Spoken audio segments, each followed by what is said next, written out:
नमस्ते सबैजनालाई। स्वागत छ तपाईँलाई डिजिटल ज्ञान नेपालमा। यदि तपाईँ बारिश जबको इन्टरभ्यूको तयारी गर्दै हुनुहुन्छ भने यो भिडियो तपाईँको लागि हो। यो भिडियोमा म तपाईँलाई बारिस्टा इन्टरभ्यूमा सोधिने कमन क्वेसन र तिनीहरूको बेस्ट एन्सर सिकाउँछु। धेरैजना स्किल भयो भने इन्टरभ्यूमा राम्रो एन्सर दिन नसकेर चाहिँ रिजेक्ट हुन्छन्। आज म तपाईँलाई सिम्पल, क्लियर र प्र्याक्टिकल एन्सर दिन्छु जुन तपाईँले डाइरेक्ट युज गर्न सक्नुहुन्छ। यदि तपाईँ नेपालमा वा अब्रोड काम गर्न चाहनुहुन्छ भने यो भिडियोले तपाईँको सिलेक्सन चान्स बढाउँछ। यो भिडियो लास्टसम्म हेर्नुहोस् र सबै एन्सर प्र्याक्टिस गर्नुहोस्। अब सुरु गरौँ। Here are the practical interview questions and strong answer for this job. Basic introduction. Basic introduction मा चाहिँ एउटा सबभन्दा सोधिने भनेको चाहिँ tell me about your self होइन। यसमा चाहिँ मैले आफ्नो इन्ट्रोडक्सन दिन्छु होइन। अब सुरुमा चाहिँ हामीले नाम, एड्रेस, त्यसपछि एजुकेसन, त्यसपछि बल्ल चाहिँ होइन जाउनु जब जित रिलेटेड हामीले केही भन्ने हो कि। अब मेरोमा चाहिँ कस्तो छ भने my name is Anil Pantho, I am from Sainamaina, I complete my +2, I have experience working in a fast-paced environment where I handle customer, solve problem, and work in a team.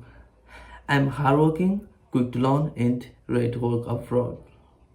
कमान सोधिने क्वेसन भनेको चाहिँ अझ why should we hire you होइन, हामीले चाहिँ तपाईँलाई किन higher गर्ने भनेर चाहिँ धेरै कमानली सोधेको हुन्छ होइन। अब त्यसमा चाहिँ सबैजनाले के भन्न सक्नुहुन्छ भने I am reliable, discipline and good with people. I learn fast and follow instruction. I can handle pressure and work long hours without complaint. अनि अर्को चाहिँ जब रिलेटेड क्वेसनहरू हुन्छ। Do you have barista experience? अब तपाईँहरू चाहिँ यदि एक्सपिरियन्स छ भने चाहिँ छ भन्नु, नत्र भने चाहिँ मैले चाहिँ ट्रेनिङ लिएको अथवा होइन ट्रेनिङ त अब धेरै साल चाहिँ लिनु भएको छैन भने चाहिँ 1 महिनाको मात्र सिम्पल ट्रेनिङ लिए पनि हुन्छ होइन। विदेश जानलाई चाहिँ ट्रेनिङ चाहिँ लिनुपर्छ है त 1 महिनाको भए पनि। अब मेरो केसमा चाहिँ मैले ट्रेनिङ पनि लिएको छु र इन्टर्नसिप पनि गरेको छु है त। त्यही भएको कारणले चाहिँ yes I have training and practical knowledge. I know how to prepare coffee, maintain hygiene and serve customer properly. अनि अर्को कमानली सोधिने क्वेसन भनेको चाहिँ के हुन्छ नि what drink can you make होइन। तपाईँले चाहिँ कुन कुन कफी बनाउन सक्नुहुन्छ जस्तै होइन। एन्सरमा चाहिँ अब एक्सप्रेसो भयो, cappuccino, latte, americano and I understand the basic milk steaming and coffee preparation. I coffee also त्यो पनि भन्न सक्नु होइन। अनि how do handle a difficult customer? कहिलेकाहीँ चाहिँ के हुन्छ भने होइन कस्टमरहरू आएर कफी बनाउँदाखेरि मन नपर्ने पनि हुनसक्छ होइन, अथवा कोही कोही रिस्नीवाला कस्टमर पनि हुनसक्छ। हो त्यस्तो कस्टमरलाई चाहिँ कसरी ह्यान्डल गर्नुहुन्छ भन्न खोजेको क्या। आई स्टे काम भन्नु पऱ्यो होइन सुरुमा त। I stay calm, I listen carefully, I understand the problem and try to solve it politely. If needed ask my supervisor अथवा सिनियर जो हुनुहुन्छ होइन उहाँलाई चाहिँ होइन यति आवश्यक पऱ्यो भने चाहिँ मैले बोलाउँछु तँ चाहिँ भन्नुपर्छ।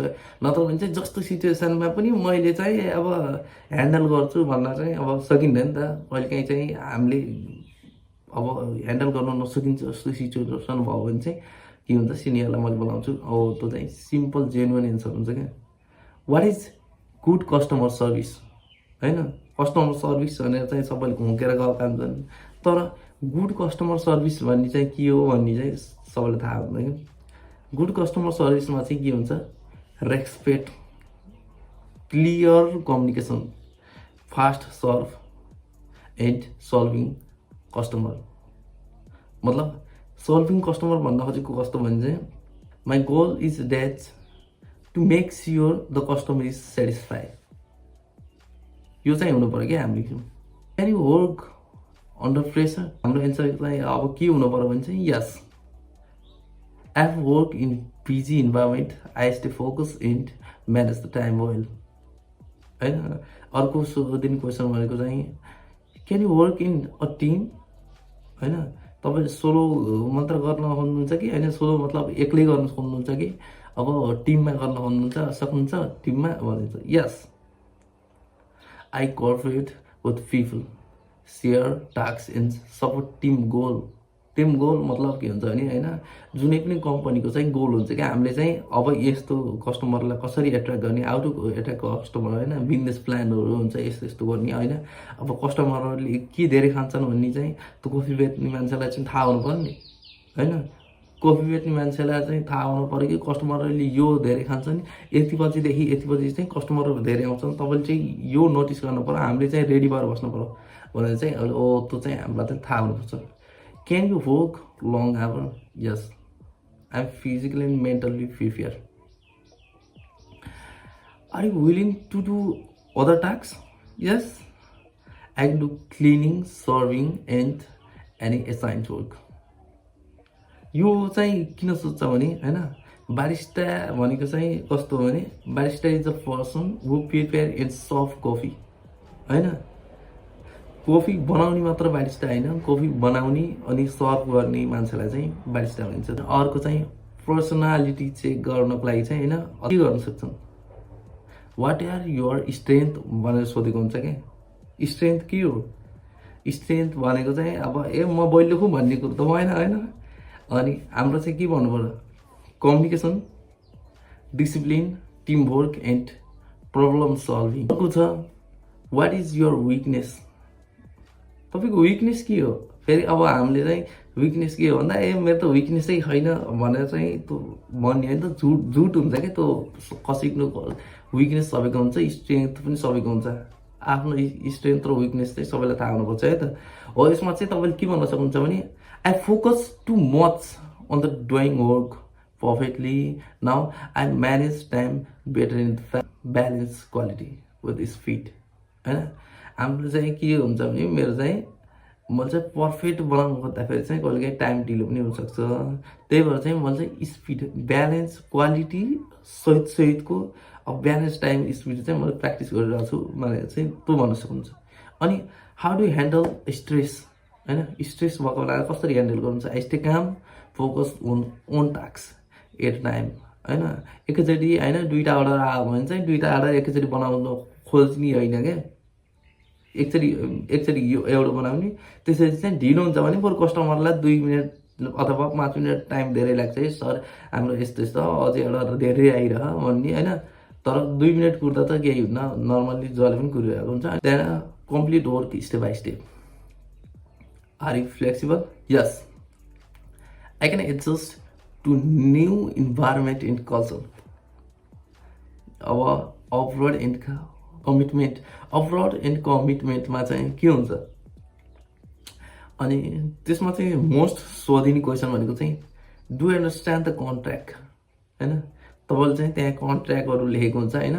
अब धेरैजसो कन्ट्रीमा चाहिँ 2 वर्षको कन्ट्र्याक्ट हुन्छ, त्यही भएर चाहिँ तपाईँले चाहिँ होइन आफ्नो कन्ट्र्याक्ट चाहिँ हेर्नु होला होइन, डिमान्ड लेटरहरू हेरेर चाहिँ कस्तो एन्सर दिन सक्नुहुन्छ भने चाहिँ yes I understand it, it's a 2-year contract with a fixed salary and working hour. Will you return after the contract? Yes. I'll follow all rule and complete my contract. Do you have family support? होइन, family support घरकाले मान्नुहुन्छ नि भनेर चाहिँ सोध्छन् होइन। सोद्धा चाहिँ अब हामीले चाहिँ नेगेटिभ एन्सर चाहिँ दिनु भएन, घरकाले नमाने पनि बरु मानेखन् भन्नु पऱ्यो। हो त्यही हिसाबले के भन्नु सक्यो, yes my family support my decision to work abroad. Have you been abroad before होइन, यहाँ पहिला चाहिँ बाहिर विदेश जानुभयो होइन। यसमा चाहिँ तपाईँ जानुभयो भन्नु नभए गएन भन्नु है त, अनेस्ट एन्सर चाहिन्छ। किनभने त्यो चाहिँ रेकर्ड हुन्छ पासपोर्टमा, त्यही भएर चाहिँ होइन। अब म चाहिँ गएको छैन होइन, त्यही भएर चाहिँ नो भनेर चाहिँ मैले भन्न सक्छु।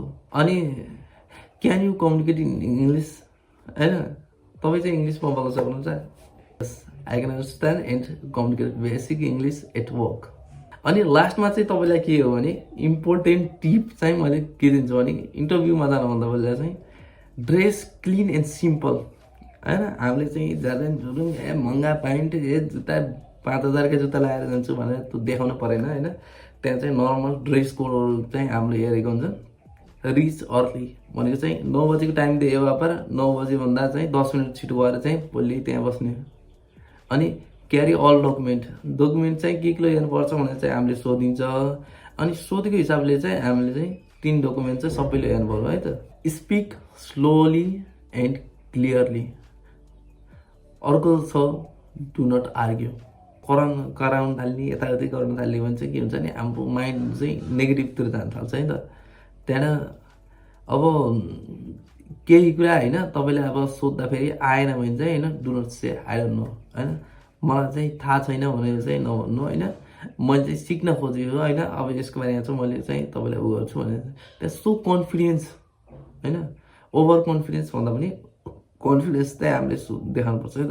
आजलाई यति, धन्यवाद र भेटौँला अर्को भिडियोमा। अनि तपाईँले कस्तो कस्तो भिडियो हेर्न चाहनुहुन्छ डिजिटल ज्ञान नेपालको च्यानलमा कमेन्ट गर्नुहोला।